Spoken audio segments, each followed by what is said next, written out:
plan was to keep them there.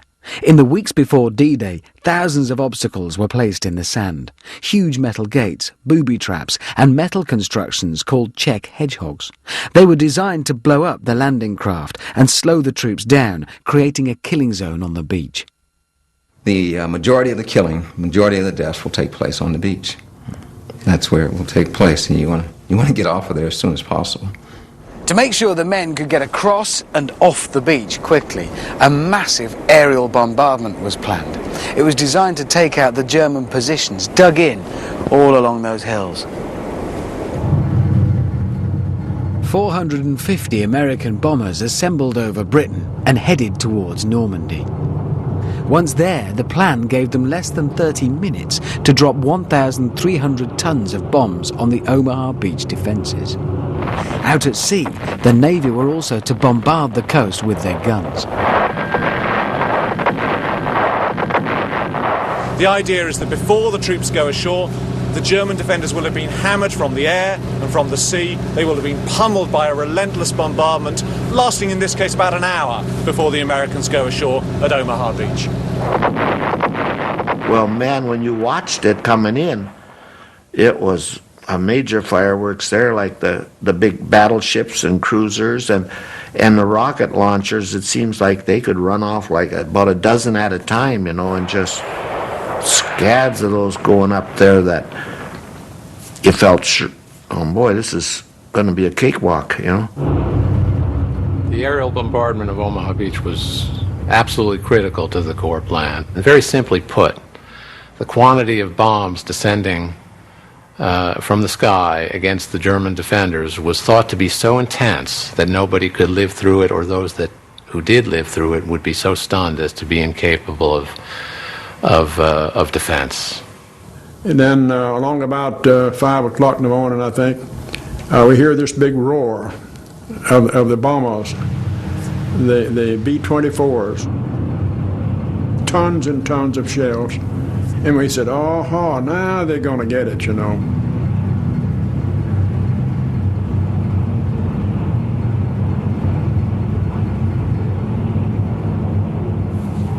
It was just overwhelming to see the number of, you can't imagine that many planes being in the world, just in that one spot. It would look like they were wing to wing. It was claimed that American precision bombing could drop a bomb into a pickle barrel, and soldiers were assured that the German beach defences would be completely hammered. One senior commander even told his troops that they'd have front row seats at the greatest show on earth. The only problem was, it was a complete disaster.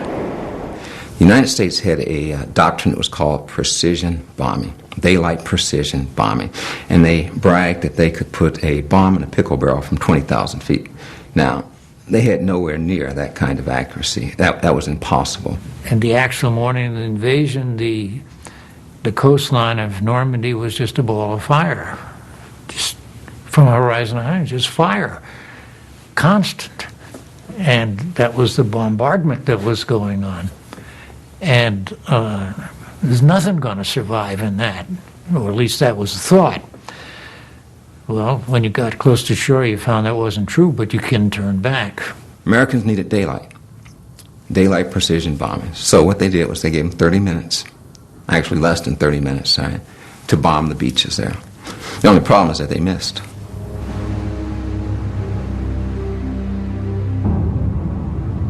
The aerial bombardment was a complete failure. The German defences were completely intact, and now they knew the Allies were coming.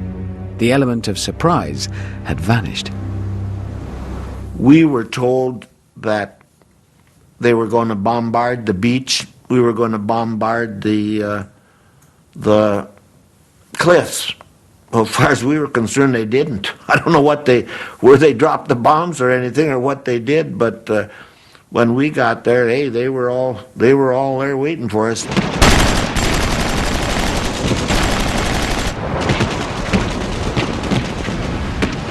Key to the success of the landings on Omaha Beach was a special mission to capture a German stronghold called Point du Arc.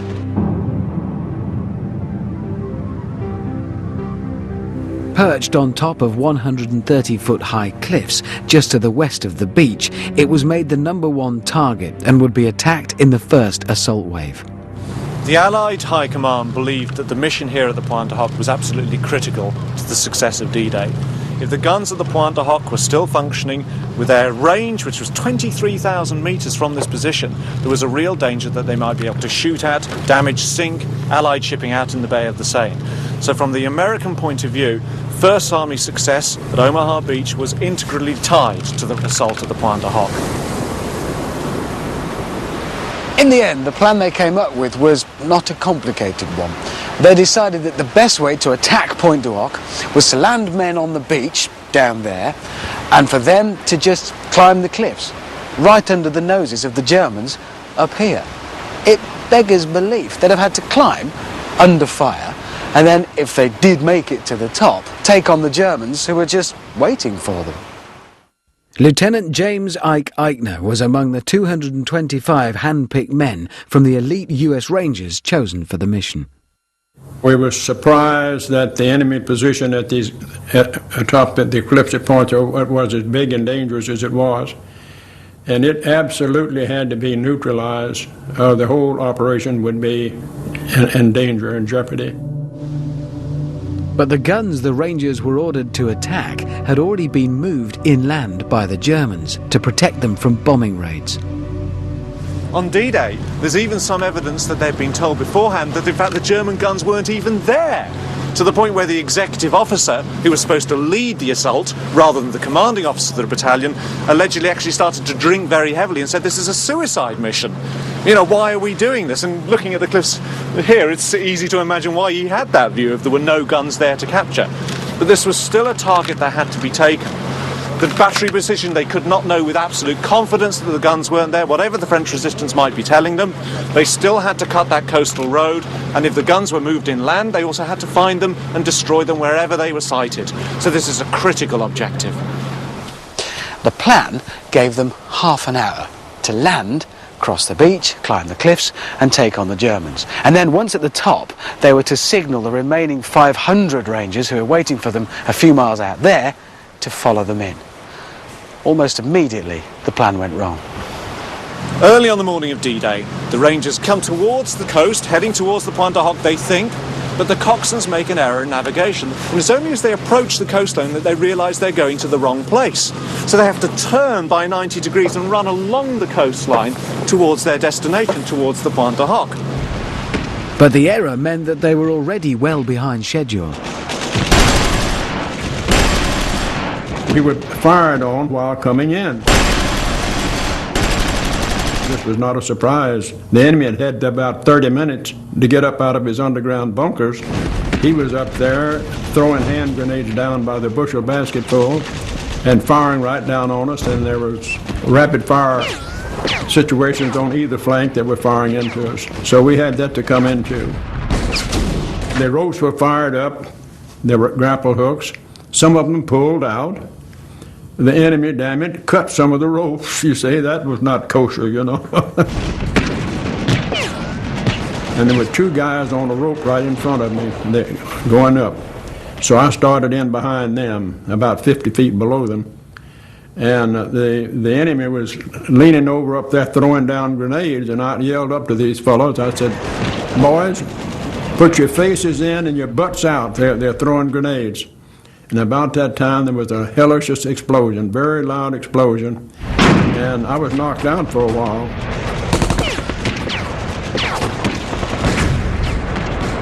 Against all odds, the Rangers' first assault unit made it to the top, and after heavy fighting, they found the German guns a mile inland and destroyed them.